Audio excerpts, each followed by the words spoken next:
kalam Allah yang diwahyukan kepada Nabi Muhammad SAW dan menjadi pedoman bagi hidup umat muslim. Sedangkan hadis adalah sabda, perbuatan, dan persetujuan Rasulullah Muhammad SAW yang menjadi sumber hukum kedua setelah Al-Quran. Selanjutnya adalah ijtihad. Ijtihad sendiri adalah upaya pengerahan daya nalar secara maksimal oleh seorang faqih untuk mencapai dugaan yang kuat tentang hukum syara. Selanjutnya yang terakhir yaitu kias. Kias sendiri ini adalah sumber hukum Islam yang berbentuk sistematis dan yang telah berkembang faru ra'yu yang memainkan peran yang amat penting. Next.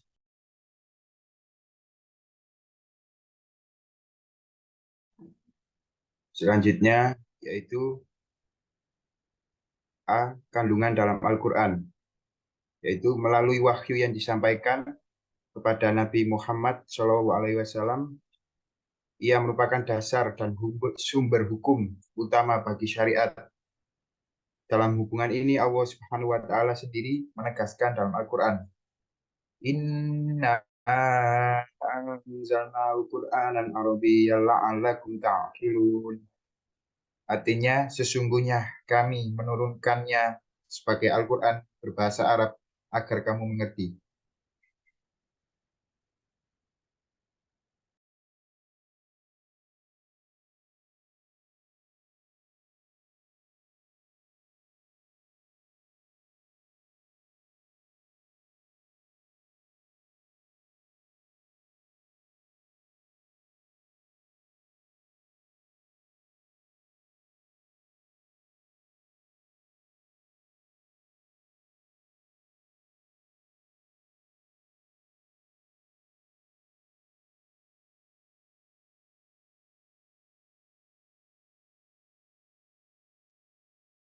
Selanjutnya adalah pendapat beberapa ulama tentang isi kandungan Al-Quran.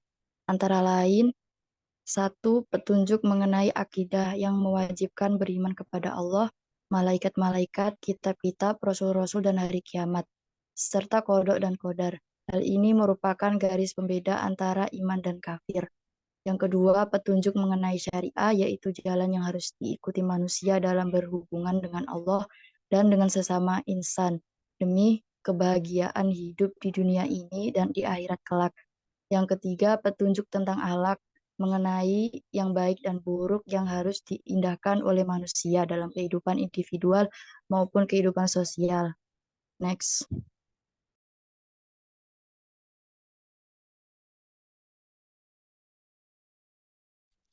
Macam-macam hadis. Yang pertama, hadis qauliyah atau perkataan, yaitu hadis-hadis yang diucapkan langsung oleh Nabi Muhammad SAW. Yang kedua yaitu hadis fi'liyah atau perbuatan, yaitu hadis-hadis yang berkaitan dengan perbuatan yang dilakukan oleh Nabi Muhammad SAW. Dan yang ketiga hadis takririyah atau ketetapan, yaitu perbuatan dan ucapan para sahabat yang dilakukan di hadapan atau sepengetahuan. Next.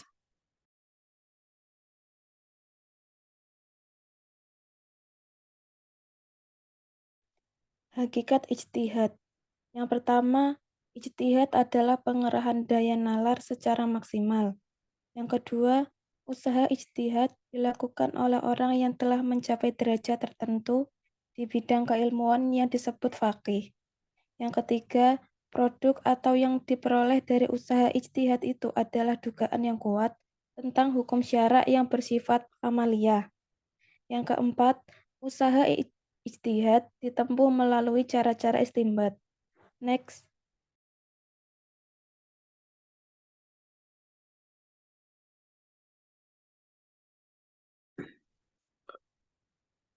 Untuk kesimpulannya adalah sumber hukum Islam ada 4. Yang pertama ada Al-Quran, hadis, ijtihad, dan qiyas. Al-Quran adalah sumber hukum utama Islam. Dan hadis adalah sumber hukum yang kedua setelah Al-Quran, yang isinya itu mengandung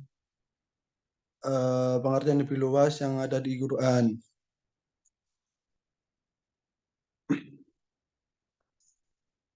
Sekian dari presentasi kelompok 2. Jika ada yang dipertanyakan, monggo silakan.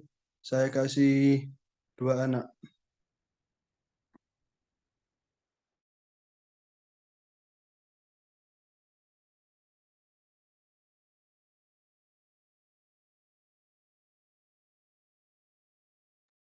Baik, silakan Ilham Bintang Ramadan.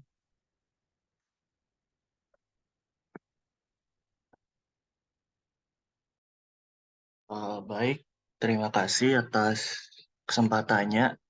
Kali ini saya ingin bertanya perkenalkan, nama saya Ilham Bintang Ramadan dari NIM 062. Kali ini saya ingin bertanya yang di materi kalian itu kan ada di bagian hakikat ijtihad. Itu kan ada yang nomor 4 itu usaha ijtihad ditempuh melalui cara-cara istimbat. Itu bisa dijelaskan nggak itu maksudnya apa dan bagaimana penerapannya? Begitu. Terima kasih. Oke, terima kasih Bintang. Saya tampung dulu pertanyaannya. Pertanyaan kedua dari Mbak Yulistia Rahmawati. Monggo dipersilakan. Yulistia Rahma Fitri, bukan Rahmawati. Oh ya, salah, maaf. Oke, terima kasih. Sebelumnya perkenalkan saya Yulistian, NIM 064. Bisa share screen dulu yang PPT-nya mengenai hadis. Ada 3 hadis tadi kayaknya. Ya, terus. Nah, itu kan kalian cuma jelaskan secara umum ya. Nah, Terus. minta tolong buat berikan contoh setiap hadisnya itu. Soalnya kan itu penjelasan secara umum. Oke. Dan itu aja. Terima kasih. Ya, sama-sama. Beri kami waktu 5 menit untuk diskusi. Ya, silakan diskusi dulu ya. Nah, saya minta tolong ditampilkan yang tadi saya kirim ke PJ.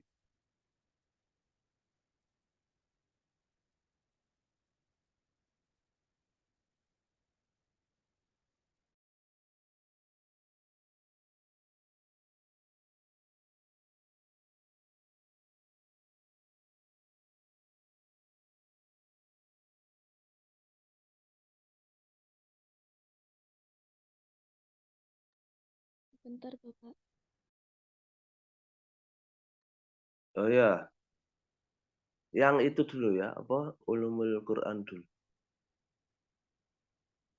Nah, sambil nunggu ditampilkan ya, itu tadi ada satu hal yang menarik ya yang disampaikan temanmu ya, apa terutama tentang ini ya, kayaknya tadi kurang dijelaskan secara maksimal tentang kias ya. Kias ya. Kias itu apa namanya? Inilah kayak bahasa Indonesia itu ya. Jadi kias itu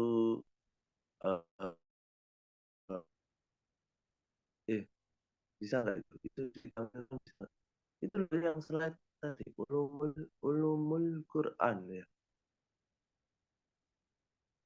Ulumul Quran.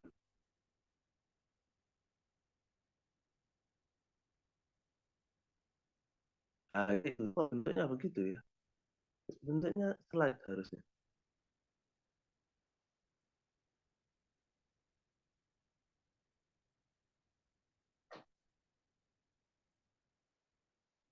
Nah, ya itu slide-nya. Nah, itu paling nggak itu ya. Oh iya, itu dibuka aja satu-satu. Yang atas tadi.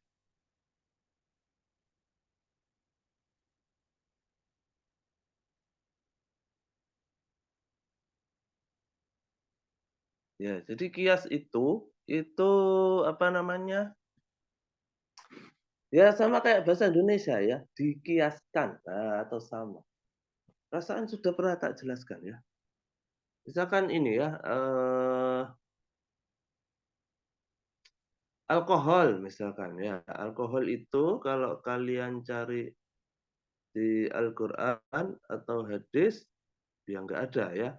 Kata-kata alkohol itu nggak ada ya. Nah, terus bagaimana para ulama bisa menyimpulkan kalau alkohol itu tidak boleh atau diharamkan kan begitu ya. Walaupun sebetulnya yang diharamkan bukan alkoholnya ya, karena kalau alkoholnya sebagai sebuah senyawa kimia itu tentu saja sangat bermanfaat ya, terutama di bidang kedokteran gitu ya.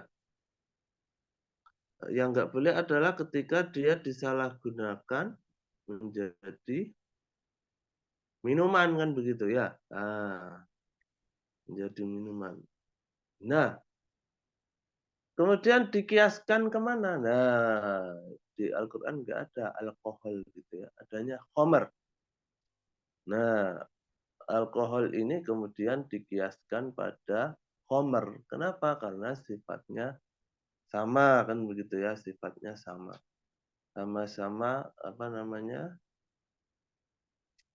memabukkan kan begitu ya. Nah, itu khomer. Kemudian apalagi ya contohnya ya.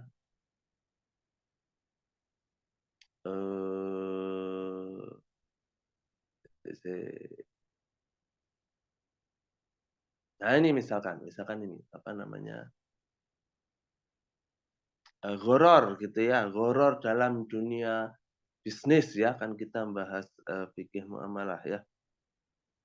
Tentu saja zaman Nabi dulu nggak ada yang namanya pasar saham kan kayak begitu-gitu ya. Kemudian ini nggak berhasil ditampilkan yang tadi. Itu ya, pasar saham, terus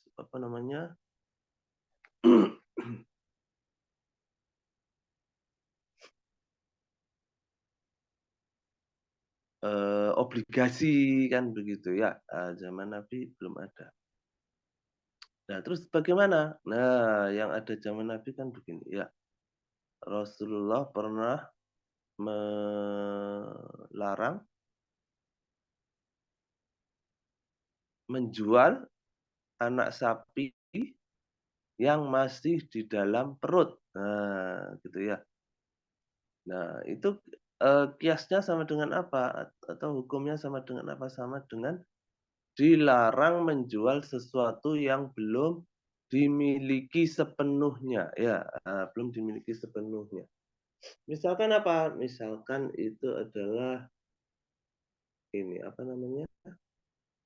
saham itu kalau kan banyak tuh ya.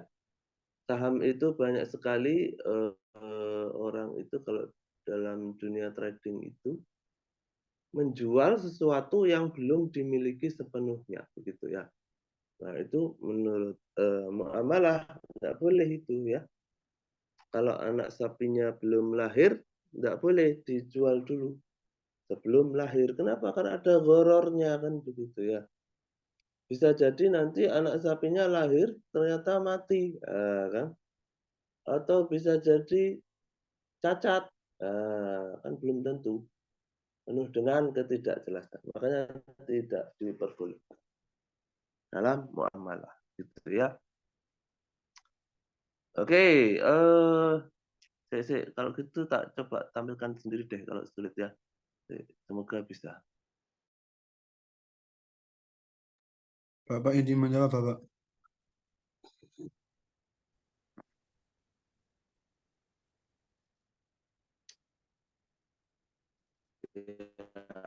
Ini tentang atau ilmu-ilmu Al-Quran.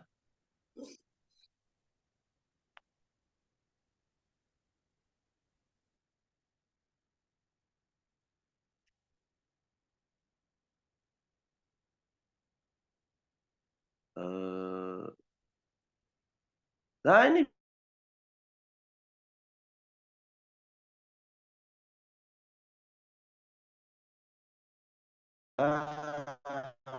sip. Nah, terima kasih.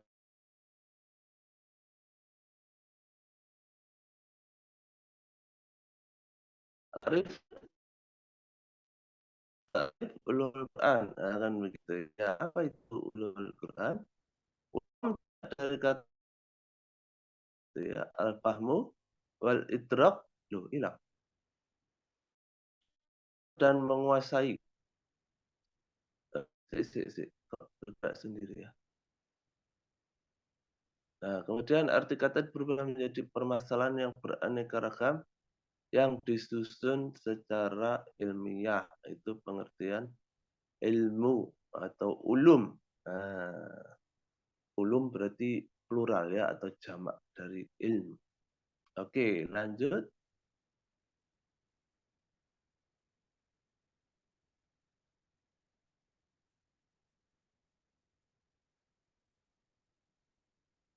Ilmu yang membahas masalah-masalah yang berhubungan dengan Al-Quran dari segi asbabun nuzul. Nah, ini ya. Ini yang menarik ini ya. Sebab-sebab turunnya ayat kan begitu ya. Ini seru sebetulnya kalau kalian punya kitabnya itu ya. Kenapa ayat ini turun, ceritanya tentang apa, itu keren banget ini ya. Pengumpulan dan penertiban Al-Quran. Kemudian yang mana surat-surat Makiyah, yang mana surat-surat Madaniyah. Kan begitu ya.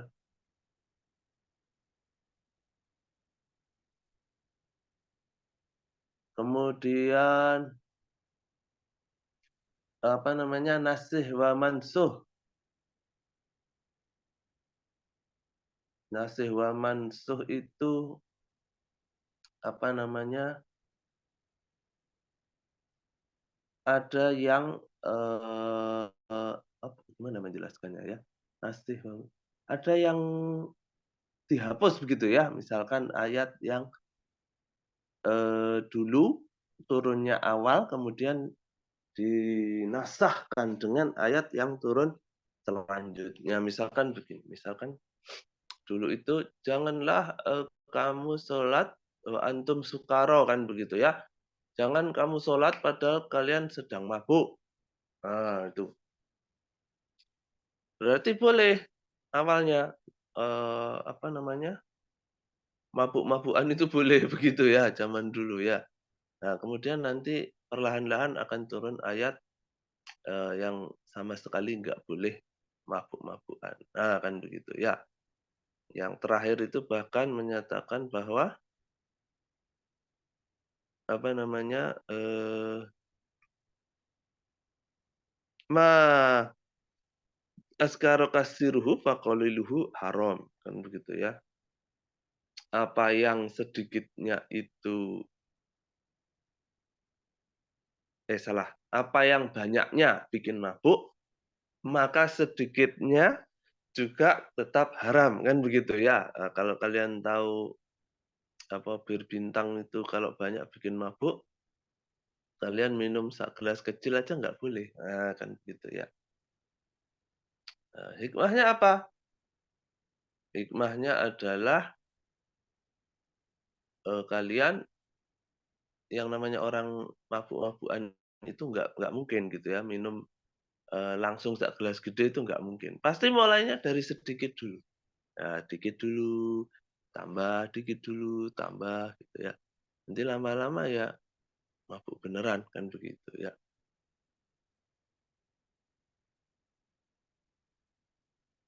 Oke, itu contohnya ya, nasih wa mansuh ya. Ada al-muhkam wa mutasyabih atau ayat-ayat ini loh, kalau yang tahu tuh apa jenenge? Ayat-ayat mutasyabihat, ayat-ayat yang ini yang memang artinya apa itu masih misterius begitu ya. Maha suci Allah ya. Allah memberi kita teka-teki yang luar biasa. Misalkan alif lam mim, itu artinya apa? Itu masih misterius ya. Yasin, nah itu juga masih misterius itu ya. Nah, itu mutasyabihat. Itu bahkan ada yang berpendapat nggak boleh diterjemahkan ya. Nggak boleh ngarang sendiri apa mutasyabihat. Oke, next.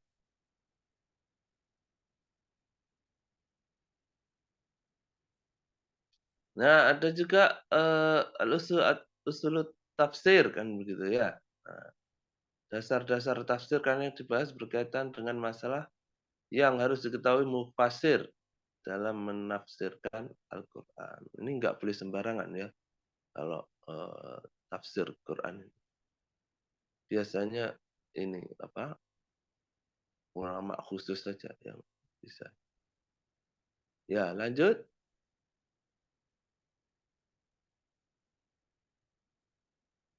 Oke, terus ya cari yang bahasa Indonesianya. Habis ini ada kayak. Nah, ini kan ya. Objek pembahasan ulumul Al-Qur'an. Gitu ya.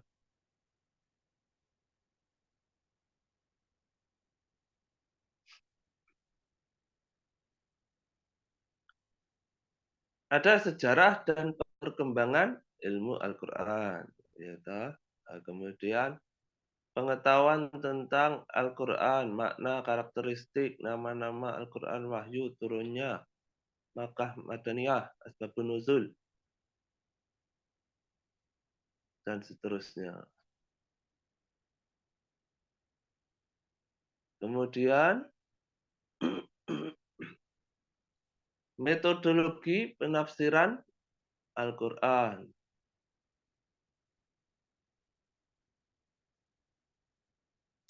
Ada tafsir dan takwil, syarat-syarat menjadi mufassir dan adab-adabnya, perkembangan ilmu tafsir, kaidah-kaidah penafsiran, muhkam dan mutasyabihat, am dan khas, nasih wa mansuh. Oke. Lanjut.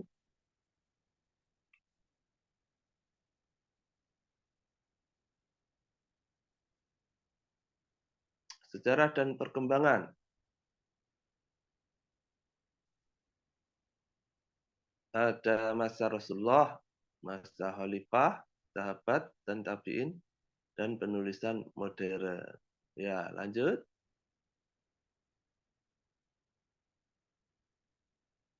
Nah, kalau zaman Nabi, bahkan nggak boleh ditulis ya, nggak boleh ditulis karena untuk menjaga kemurnian. Jadi dihafal aja.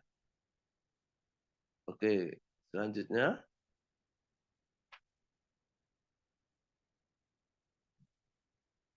Masa Khilafah Arba'ah atau Khulafah Ar-Rasyidin ya. Khalifah Abu Bakar, ini penulisan pertama.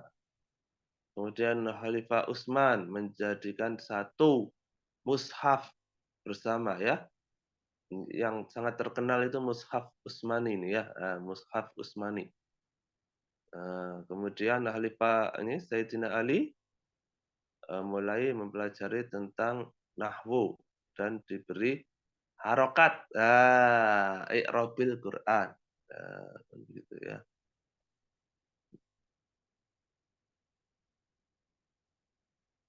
Oke, next.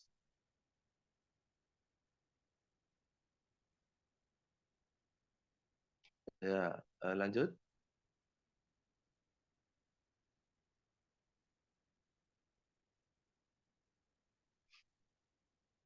Oke, pembukuan zaman siapa ini? Sahabat dan tabi'in. Terus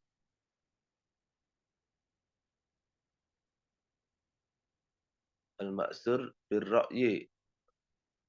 Oke. Terus saja terus. Nah, ini apa ini? Mulai dibukukan secara khusus dengan sesuai cabang-cabangnya. Tahun 330 Hijriah. Az-Zarkasi, Al-Burhan fil Ulumil Quran. As-Suyuti, ini Al-Itqan fil Ulumil Quran juga. Terus habis kayaknya ya. Coba. Oh, belum. Masa modern. Nah, penyatuan cabang-cabang ulumul Quran dalam kitab tersendiri. Munculnya tafsir. Yang di Indonesia itu yang paling terkenal itu ini. Tafsir Al-Azhar. Punyanya siapa itu ya? Duh, kok lupa saya. Ustadz Quraisy Shihab kalau nggak salah ya. Terus ada juga tafsirnya Buya Hamka. Itu juga terkenal ya. Terus banyak ulama-ulama Indonesia yang punya tafsir sendiri ya. Keren. Oke, next. Nah, ini contoh kitab Ulumul Quran modern, Ijazul Quran, Tasawirul Fani fil Quran. Apa ini? Manahilul Irfan fil Ulumil Quran. Mahafiz fil Ulumil Quran. Oke, banyak ya. Ya, terus? Ya, selesai. Ganti yang ini tinggal berapa menit ya? Zoom itu 40 menit ya. Ada tulisannya enggak? Biasanya yang rekam itu ada tulisannya kurang berapa menit. Izin menjawab Bapak, ini pakai Zoom Premium. Oh, luar biasa. Alhamdulillah kalau begitu. Kita lanjut ke ini. Apa namanya? Zoom Bapak Premium. izin jawab pertanyaan Bapak. Oh, mau jawab pertanyaan dulu. Oh ya, boleh, silakan. Baik, dari pertanyaan dulu saya akan jawab. Nah, contoh hadis yang 3 tersebut hadis kauli, fi'li, dan takriri. Nah, kalau hadis kauli ini hadis perkataan Rasulullah. Contohnya, Rasulullah pernah berkata, "Innama a'malu binniyat." Apapun segalanya itu berdasar dari niatnya. Itu contoh hadis kauli. Sedangkan contoh hadis fi'li artinya adalah perbuatan. Ada hadisnya yaitu sholatlah seperti sholatku atau seperti gerakanku. Itu contoh hadis fi'li. Sedangkan contoh hadis takriri itu pernah dulu tuh sahabat itu melakukan sholat sunnah setelah wudhu. Nah, itu Rasulullah itu belum melakukan, tapi sahabat melaporkannya ke Rasulullah. Ya Rasulullah, ini sahabat ini melakukan sholat setelah wudhu. Nah, Rasulullah baru, ya nggak apa-apa gitu. Itu contoh hadis takriri atau ketetapan.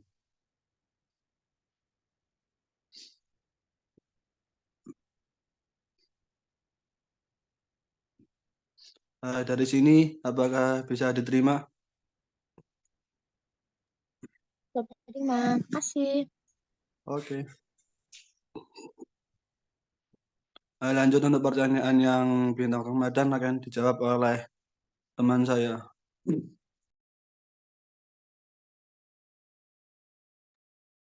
Baik, izin menjawab dari pertanyaan bintang. Apa maksud ijtihad dijelaskan dengan cara istinbat dan bagaimana penerapannya? Secara bahasa, istinbat memiliki arti menciptakan, mengeluarkan, atau menarik sebuah kesimpulan. Sedangkan menurut istilah, istinbat memiliki arti suatu kegiatan yang dilakukan oleh pakar fikih atau hukum untuk mengungkapkan suatu dalil yang dijadikan dasar dalam menarik sebuah kesimpulan untuk menjawab sebuah persoalan atau menyelesaikan permasalahan. Oleh karena itu, ijtihad yang dilakukan para ulama khusus untuk mengistinbatkan hukum dari dalil. Apakah penjelasan kami bisa dipahami? Jadi maksudnya penerapannya itu kayak gimana?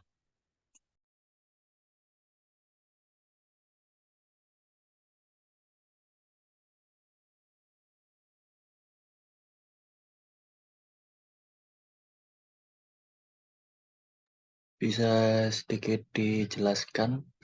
Sedikit aja deh.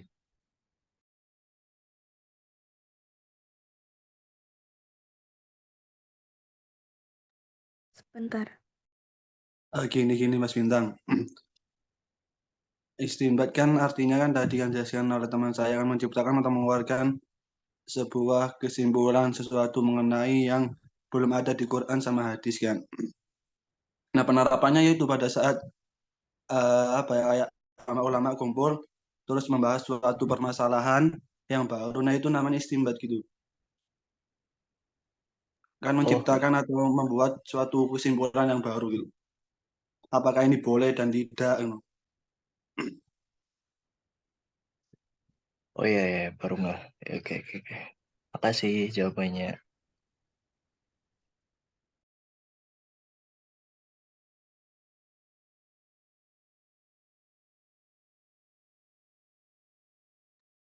Sudah ya, ini sudah. Pertanyaannya cuma 2 aja kan ya. Iya Bapak, sudah Bapak. Cuma 2 Bapak. Oke, jadi misalkan begini, tak kasih contoh ya. Jadi istimbat itu sederhananya ini ya, mengambil kesimpulan, begitu ya. Misalkan begini contohnya. Dulu Rasulullah itu pernah pas hujan sangat lebat gitu ya. Hujannya sangat lebat, terus gitu ya. Itu Rasulullah dijamak sholatnya. Ya, sholatnya dijamak antara maghrib sama isya. Bisa jadi pada saat itu memang nggak bisa pulang kan ya, nggak bisa pulang, masih terus sekali, sehingga dijamak. Nah, pada saat itu Rasulullah nggak bilang, jadi nggak ada hadis qaulinya nggak ada gitu ya. Tetapi Rasulullah ini apa fi'li gitu ya, memberi contoh dengan perbuatan. Nah, oleh karena itu para ulama kemudian selanjutnya yang mengetahui cerita ini mengistimbatkan begitu ya atau menyimpulkan bahwa oh boleh ternyata sholat jamak itu apa maghrib sama isya dijamak kalau lagi hujan deras. Nah, itu contohnya seperti itu ya. Sederhananya ya. Oke. Minta tolong ditampilkan yang itu ya, yang satu lagi tadi ya. Ulumul hadis. Nah, ini nih, ulumul hadis. Oke. Lanjut.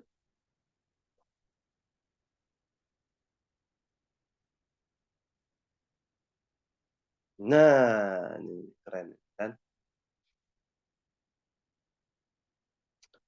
Definisi hadis, kan begitu ya. Sesuatu yang dinisbahkan kepada Rasulullah, baik berupa ucapan, perbuatan, maupun sikap, atau takrir, kan begitu ya. Seperti ya yang tadi, ketika Rasulullah tidak melarang berarti boleh, kan gitu ya. Ya, lanjut.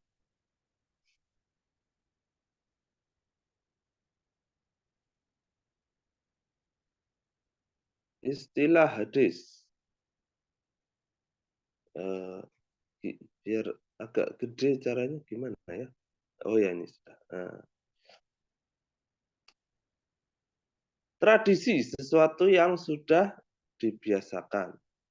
Segala sesuatu yang dinukilkan dari Rasulullah berupa perkataan, perbuatan, atau takrir, pengajaran, sifat, kelakuan, maupun perjalanan hidup. Setelah diutus menjadi Rasul ataupun sebelumnya. Kalau khobar, kabar ya. Khobar itu kabar.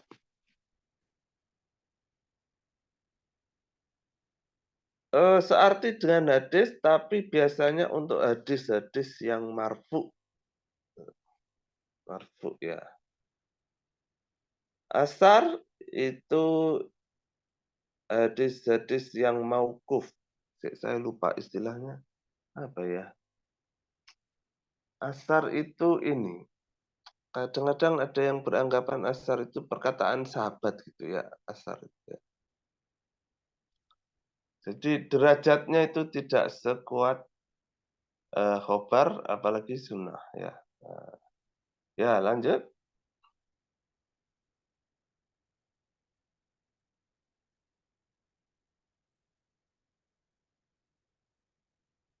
Struktur hadis ada sanad, jalan yang menghubungkan matanul hadis kepada Muhammad Sallallahu Alaihi Wasallam kan begitu ya. Misalkan apa? An Abi Hurairah, wah berarti sanadnya dari beliau gitu ya. An Abi Hurairah atau ini apa? Biasanya dari Aisyah yang banyak meriwayatkan hadis itu Aisyah juga itu ya. An Aisyah radhiyallahu anha akan gitu ya. Qala Rasulullah gitu ya itu sanad. Rasulullah bersabda apa gitu ya. Matan, materi berita yang di cover oleh sanad. Nah, jadi ininya ya, matan hadis itu berarti ininya maksudnya itu tentang apa gitu ya. Nah, ini temanya tentang apa sih? Hadis ini matannya tentang apa? Nah, gitu ya.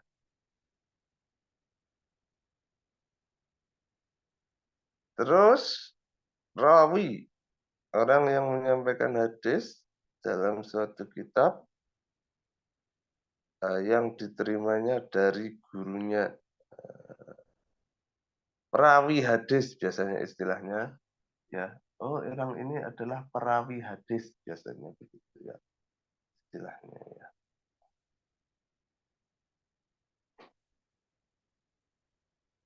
Sedangkan orang yang menukilkan hadis dari satu kitab ke kitab lain disebut maharij.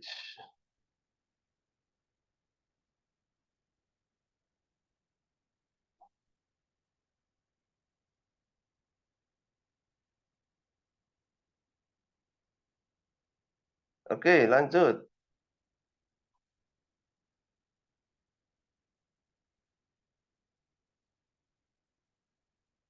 Hadis adalah sumber ajaran agama. Qul atiullah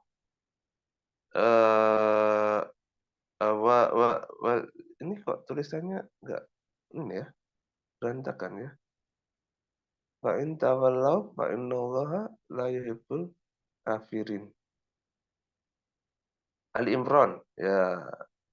Wa ma atakum ar-rasul fakhudhuhu wa ma nahakum anhu fantahu. Apa yang diajarkan terimalah atau laksanakan, apa yang dilarang tinggalkanlah. Ya, lanjut.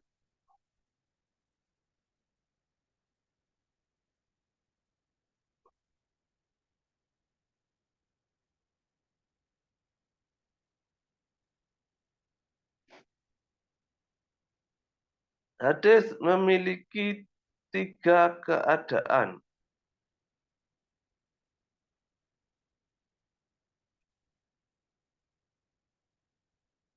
Mengakui apa jika dilihat dari segi hukum dan pengajaran Al-Quran, mengakui atau menguatkan hukum. Yang kedua, menjelaskan. Yang ketiga, menetapkan hukum yang enggak tersebut di dalam Al-Quran. Misalkan apa jenenge? Tata cara sholat. Nah, itu enggak ada ya. Tata cara sholat itu caranya gimana secara lengkap itu enggak ada di dalam Al-Quran. Adanya secara umum saja, begitu ya. Nah, kalau ingin melihat tata cara sholatnya secara lengkap, harus baca hadis, gitu ya. Kayak tadi yang dibacain sama temanmu tadi ya, apa namanya? Sholatlah seperti kalian melihatku sholat. Kan itu ya, hadis yang sangat terkenal itu ya. Shollu kama ra'aitumuni usolli. Kan gitu ya. Terus,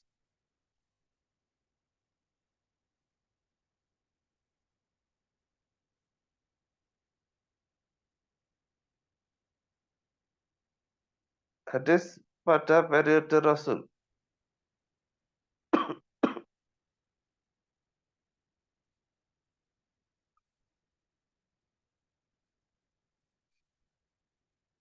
Jangan menulis sesuatu yang telah kamu terima dariku selain Al-Quran. Hendaklah ya hapus, ceritakan saja yang kamu terima dariku, tidak mengapa. Barang siapa yang sengaja berdusta atas namaku, hendaklah ia menduduki tempat duduknya di neraka. Maksudnya nggak boleh mengarang hadis sendiri, gitu ya. Walaupun kenyataannya nanti banyak ya hadis-hadis yang ini ya nggak jelas sumbernya.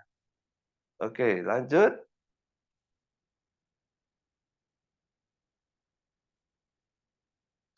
Para sahabat yang mempunyai naskah hadis, Abdullah bin Amr bin As, Jabir bin Abdullah Al-Ansari. Pada masa Khalifah Abu Bakar dan Sayyidina Umar tidak begitu pesat sebab mengutamakan penyiaran Al-Quran. Sedangkan masa Sayyidina Utsman begitu pesat sebab para sahabat mulai mencari dan mengumpulkan hadis. Ya, terus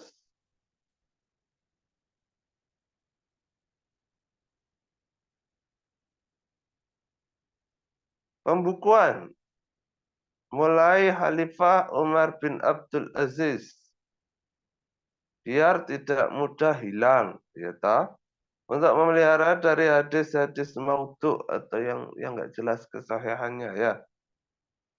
Biar nggak tercampur sama Al-Quran.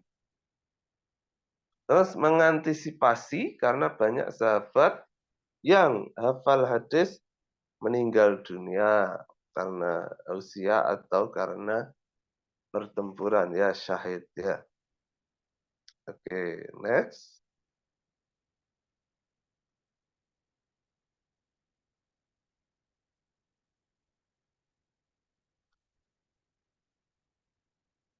Pembagian ilmu hadis, ada riwayah, ada dirayah. Ya, terus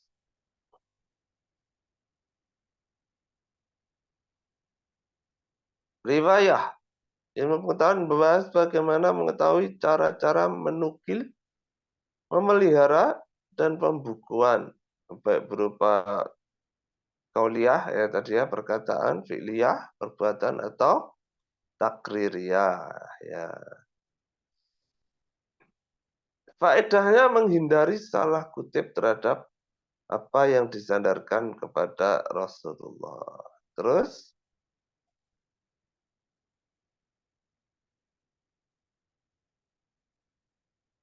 mustalah hadis. Nah, ini terkenal ini ya, ilmu mustalah hadis. Mengetahui hal ihwal sanad, atau sanad yang tadi ya, sanadnya dari mana, ya toh. Terus matan, temanya tentang apa, isinya tentang apa, materinya tentang apa, gitu ya. Sifat-sifat rawi, gitu ya. Ini terkenal ini ya, namanya ilmu mustalah hadis. Faedahnya menetapkan makbul atau matrudnya hadis.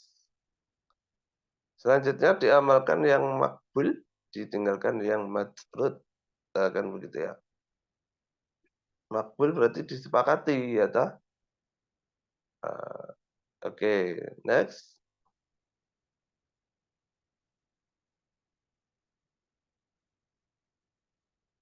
Nah, wah banyak ini ya. Luar biasa ya. Semakin belajar itu kita rasanya semakin bodoh begitu ya. Ini banyak ilmu-ilmu kayak gini ini saya belum sempat belajar ini ya. Mungkin sebagian dari kalian ada yang sudah ya di pondoknya dulu. Rijalul hadis, jarhi wa ta'dil, fanil mubhamat, ilalil hadis, gharibil hadis, nasih mansuh, talfik tasrif wa tahrif, asbabul wurud, mustalah hadis. Ya, terus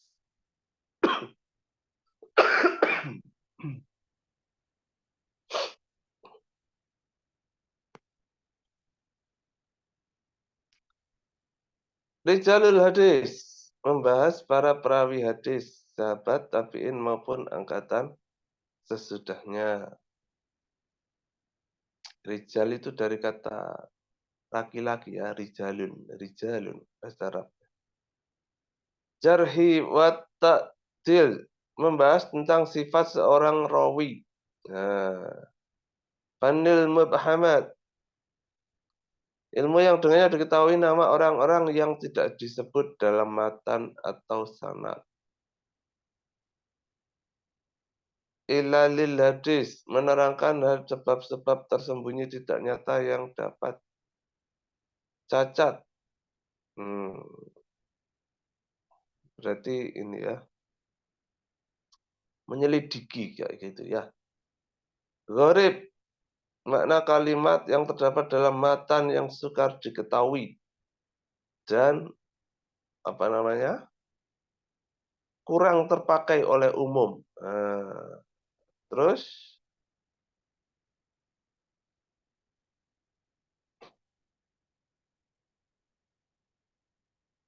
nasih wa mansuh, sama kayak Al-Quran tadi ya, menghapus yang sebelumnya.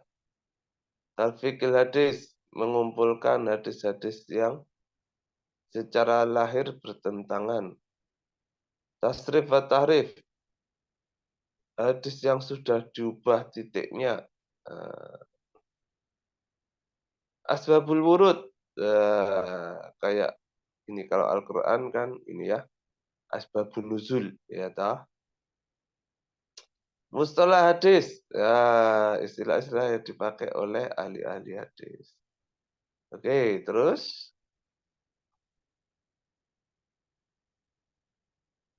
pembagian hadis. Ada hadis sahih, hasan, dhaif, ya toh. Sahih diriwayatkan oleh perawi yang adil, sempurna ingatannya, sanadnya tersambung, tidak berilah dan tidak janggal.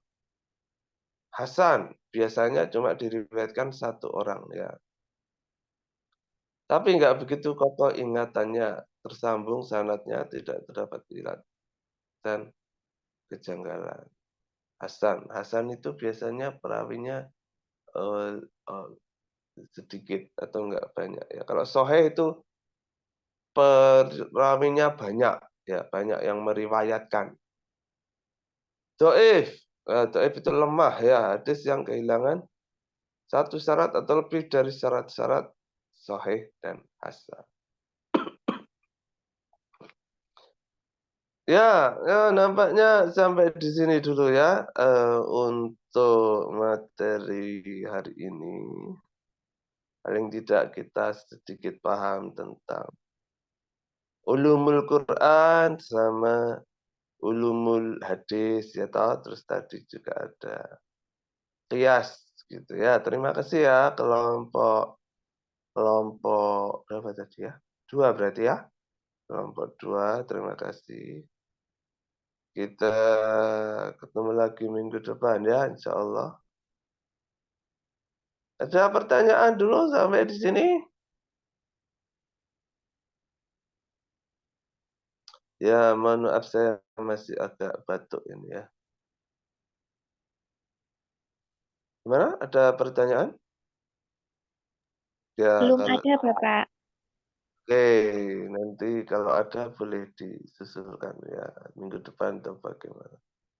Kita tutup dengan doa akhir majelis. Subhanakallahumma wa bihamdika asyhadu an la ilaha illa anta Baik, terima kasih ya. Sampai ketemu minggu depan. Wassalamualaikum warahmatullahi wabarakatuh. Waalaikumsalam warahmatullahi Wabarakatuh. wabarakatuh. Warahmatullahi wabarakatuh. Terima kasih, Terima Bapak. kasih Bapak.